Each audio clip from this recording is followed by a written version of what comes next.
intimidated.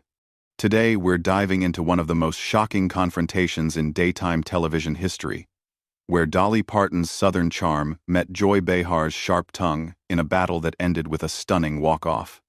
This is a story about respect, boundaries, and what happens when someone finally stands up to a bully. Make sure you subscribe, and let me know in the comments if you think Dolly handled this the right way. The View's studio buzzed with its usual pre-show energy as Dolly Parton settled into the guest chair, her sequined jacket catching the studio lights. She'd been on countless talk shows over her decades-long career, but something felt different today. Joy Behar sat across from her with a particular gleam in her eye, the kind that usually meant trouble for whoever was in the hot seat. "So, Dolly," Joy began with a smile that didn't quite reach her eyes. "You've been making music for what, 50 years now? Don't you think it's time to maybe update that look? I mean, the big hair, the sequins, it's all very 1970s. Dolly's smile remained warm, but her eyes sharpened just slightly. "Well, honey, I've always believed that if something works, why fix it? My fans seem to love me just the way I am. But don't you think," Joy pressed on, leaning forward with that confrontational posture she was known for, "that you're setting a bad example for young women? All this emphasis on appearance, the plastic surgery, the costumes. It's not exactly feminist, is it?" The other hosts shifted uncomfortably. Whoopi Goldberg shot Joy a warning look, but Joy was clearly just getting started. Sarah Haynes tried to jump in with a lighter question, but Joy cut her off. "I'm serious, Dolly. You've built your entire brand on looking like a cartoon character. Don't you think that's a bit shallow for someone who claims to be a serious artist?" Dolly's fingers drummed once on her knee, a small tell that those who knew her would recognize as a sign she was choosing her words very carefully. "Joy, darlin', I've never claimed to be anything other than exactly what I am. I write my own songs. I run my own businesses. And I've employed thousands of people over the years. If that's not serious enough for you, well, I reckon that says more about you than it does about me." The studio audience murmured approvingly, but Joy wasn't backing down. "Oh, please, Dolly, you can't seriously sit there and tell me that your success isn't built on playing into male fantasies about what a woman should look like. You're basically a Barbie doll with a guitar." "Joy," Whoopi interjected firmly, "I think we should move on to—" "No, it's all right, Whoopi," Dolly said, her voice still sweet but with an edge of steel creeping in. "I think Joy has something she needs to get off her chest. Go ahead, honey. Tell me what you really think about me." Joy seemed almost gleeful at the invitation. "Fine.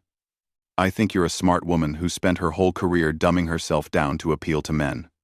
I think all this cutesy, helpless Southern belle act is an insult to women who've fought for real equality. And I think it's about time someone called you out on it." The studio fell dead silent. Even the camera operators seemed to freeze. Dolly sat perfectly still for a long moment, her smile never wavering but something fundamental shifting in her posture. "Well," Dolly said softly, "that's certainly an opinion you're entitled to have, Joy. But let me ask you something. How many literacy programs have you started? How many children have you put through college? How many hospitals have you helped fund?" Joy's expression flickered with uncertainty for the first time. "That's not the point I was making." "Oh. But it is exactly the point," Dolly continued, her voice gaining strength. "You see, while you've been sitting behind this desk for all these years tearing other women down, I've been out there building women up. My imagination library has given away over 100 million books to children who might not otherwise have them. I've created thousands of jobs, most of them for women. I've mentored countless young female artists. But none of that matters to you, because you don't like my hair." The audience was completely captivated now, sensing they were witnessing something extraordinary. Joy opened her mouth to respond, but Dolly held up one perfectly manicured hand. "I'm not finished, sweetheart. You want to talk about feminism? Real feminism is about women supporting other women, not tearing them down because they make different choices than you do. Real feminism is about judging women by their actions, not their appearance. And real feminism is about having the courage to be exactly who you are, regardless of what bitter, judgmental people might say about you. Joy's face was flushing red now, her usual composure cracking. "I am not bitter. Aren't you?" Dolly asked quietly. "Because from where I'm sitting, you seem awfully angry at a woman you've never met for choices that don't affect you in any way whatsoever." That sounds pretty bitter to me. The other hosts were watching this exchange like a tennis match, their heads turning back and forth between the two women. The audience was on the edge of their seats, sensing that something unprecedented was happening. Joy tried to regain control of the conversation. "Look, Dolly, I'm not trying to attack you personally. I'm just saying that your image sends the wrong message." "No, Joy," Dolly interrupted, and there was nothing soft about her voice now.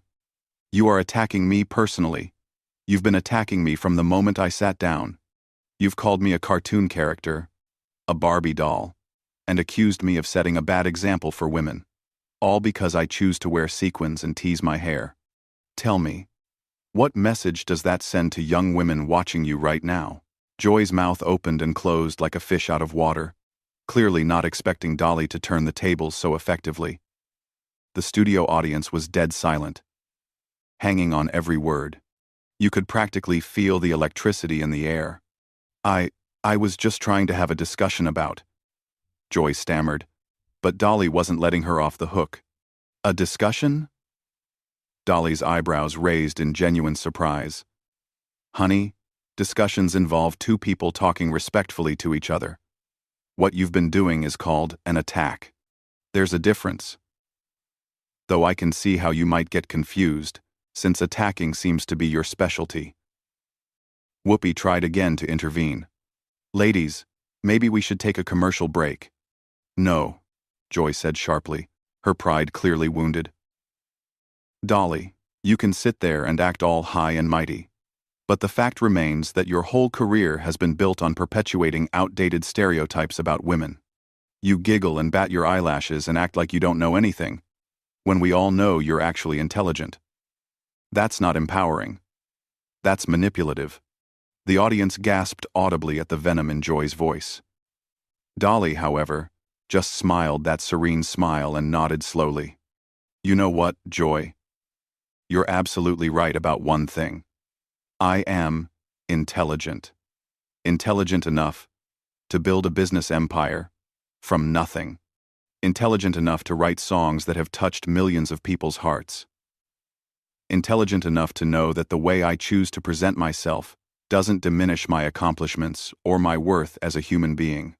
But apparently, I'm not intelligent enough to figure out why you think it's your place to judge how other women live their lives."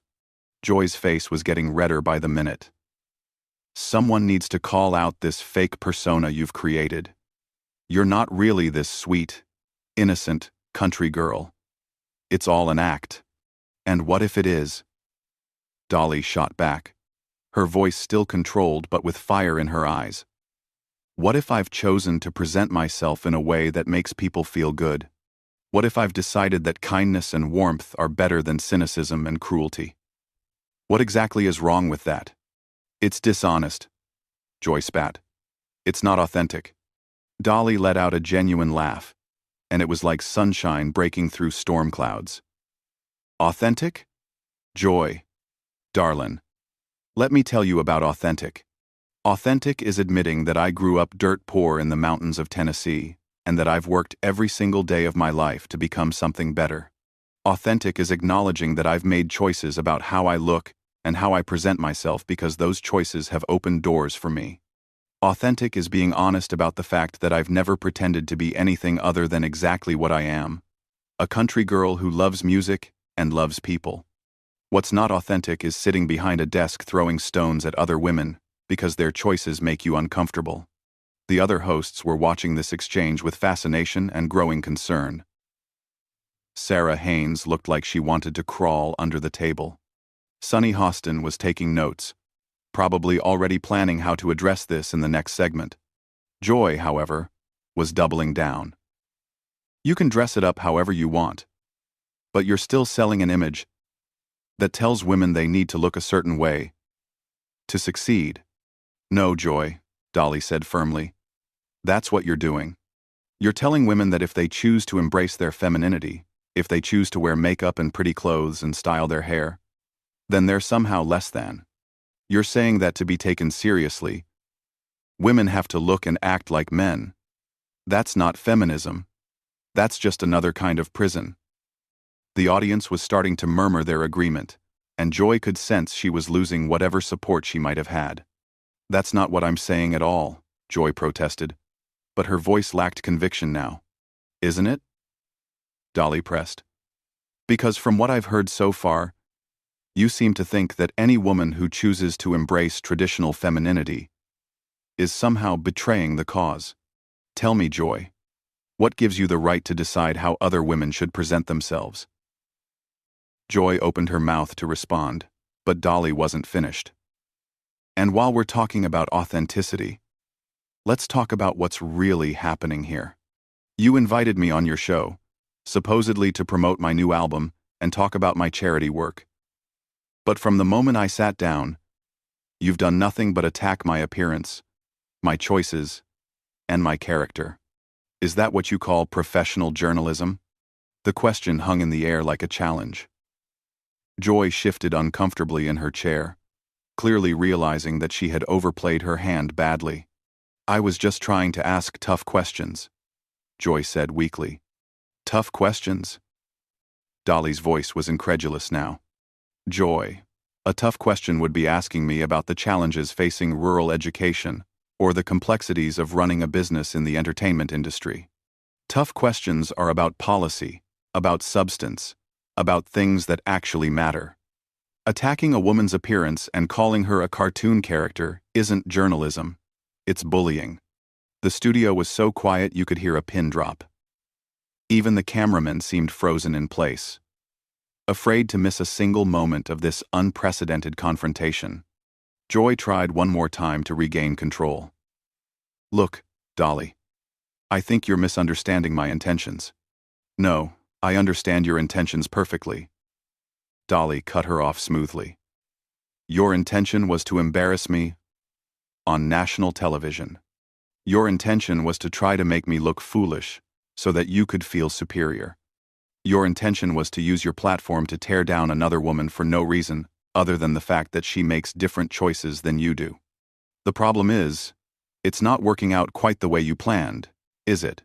Joy's face was now a deep shade of red, and her hands were visibly shaking. The other hosts were exchanging worried glances, clearly realizing that this situation was spiraling completely out of control. But Dolly wasn't done. She was just getting warmed up, and everyone in that studio could sense that the real fireworks were still to come. Joy was gripping the edge of the table now, her knuckles white with tension. The confident, confrontational woman who had started this interview had been replaced by someone who looked cornered and desperate. But Dolly wasn't showing any mercy. You know what the real tragedy is here, Joy? Dolly continued, her voice soft but cutting. You had the chance to have a meaningful conversation with someone who's spent 50 years in this business. You could have asked me about songwriting, about building a business, about philanthropy, about any number of things that might have actually benefited your viewers. Instead, you chose to spend your time trying to tear me down because you don't like my hair and my clothes. What does that say about you as a journalist? What does that say about you as a woman? Joy's mouth moved, but no sound came out. She looked around desperately at her co-hosts, but they were all avoiding eye contact now. Even Whoopi, who usually jumped in to rescue difficult situations, seemed content to let this play out. I think, Joy finally managed to croak out, that we should agree to disagree and move on to another topic. Dolly tilted her head slightly, like a bird considering a particularly interesting insect. Oh, we're going to move on, all right. But first, I think you owe your viewers an explanation. You see, This isn't really about me at all, is it, Joy? This is about you, and whatever issues you have with women who make different choices than you do. That's ridiculous, Joy snapped, but her voice was shaky now. Is it? Dolly asked calmly. Because I'm sitting here thinking about all the successful women you've had on this show over the years, and I'm noticing a pattern. You seem to have a particular problem with women who embrace their femininity. Women who choose to be glamorous, or who present themselves in traditionally feminine ways. Why do you think that is? The question hit its mark. Joy's face went from red to pale in an instant, and for a moment, she looked genuinely stricken. I don't have a problem with, Joy started, but Dolly held up her hand again. Yes, you do. And that's sad, Joy, because there's room in this world for all kinds of women. There's room for women who choose to be glamorous, and women who choose not to be. There's room for women who wear sequins, and women who wear business suits. There's room for women who tease their hair, and women who don't. But apparently, in your world, there's only room for women who make the same choices you do. The audience was completely silent now. But you could feel their energy. They were witnessing something extraordinary. A masterclass in how to handle a bully with grace and dignity. Joy tried one last desperate gambit. You're twisting my words. I never said any of those things. Dolly smiled that radiant smile again, but there was steel behind it. Honey, I don't need to twist your words. Your words speak for themselves. You called me a cartoon character. You said I was setting a bad example for young women. You accused me of being fake and dishonest. You said my entire career was built on playing into male fantasies. Those are your words, Joy. Own them. The silence stretched out for what felt like an eternity. Joy looked around the table again. But her co-hosts were all studying their notes or staring off into space. She was completely alone. I think, Joy said quietly, standing up abruptly and pulling off her microphone, that I've had enough of this conversation. Sit down, Joy, Whoopi said firmly, but Joy was already moving toward the edge of the set. No, I won't sit here and be lectured by someone who thinks being a living doll is an achievement. Joy shot back. Her composure completely gone now. Dolly remained perfectly calm, watching Joy's meltdown with something that might have been pity. And there it is, she said softly. The real Joy Behar. Not the professional journalist, not the champion of women's rights. Just a bitter woman who can't stand to see another woman succeed on her own terms. That was the final straw. Joy's face contorted with rage. I don't have to listen to this from some washed-up country singer who thinks she's profound because she can rhyme moon with June. The gasp from the audience was audible this time. Even the cameraman looked shocked. But Dolly just smiled that serene smile and shook her head slowly. And there you go again, Joy. When you can't win an argument on merit, you resort to personal attacks. Joy stood there for a moment, trembling with fury, clearly searching for some comeback that might salvage her dignity. But nothing came. The silence stretched on until it became unbearable. You know what? Joy finally said, her voice shaking with emotion. I'm done. I'm not going to sit here and pretend this is professional journalism, when it's clearly just an ambush. I'm Lexazentiv Iremensted. I'm Lexazentiv way. An ambush? Dolly asked with genuine surprise. Joy, honey. You're the one with the microphone and the platform. You're the one who invited me here. You're the one who started attacking me from the moment I sat down. If anyone's being ambushed here, it's me. But Joy was already walking off the set, ripping off her earpiece as she went. The cameras followed her for a moment before cutting back to the remaining hosts, who all looked like they'd just witnessed a car accident. Whoopi cleared her throat and tried to restore some semblance of normalcy. Well, that was certainly unexpected. Dolly, I want to apologize for— No need to apologize, Whoopi, Dolly said graciously, smoothing her skirt and adjusting her jacket, as if nothing unusual had happened. Sometimes people show you exactly who they are. and you just have to accept it and move on. Now, didn't you want to ask me about my new album? The audience erupted in applause, finally able to release the tension that had been building throughout the entire confrontation. Dolly sat there smiling and waving like nothing had happened. While somewhere backstage, Joy Behar was probably having the meltdown of her career. And that's how Dolly Parton, with nothing but grace, intelligence, and an unshakable sense of self-worth, managed to expose a bully for exactly what she was, on live television, in front of millions of viewers.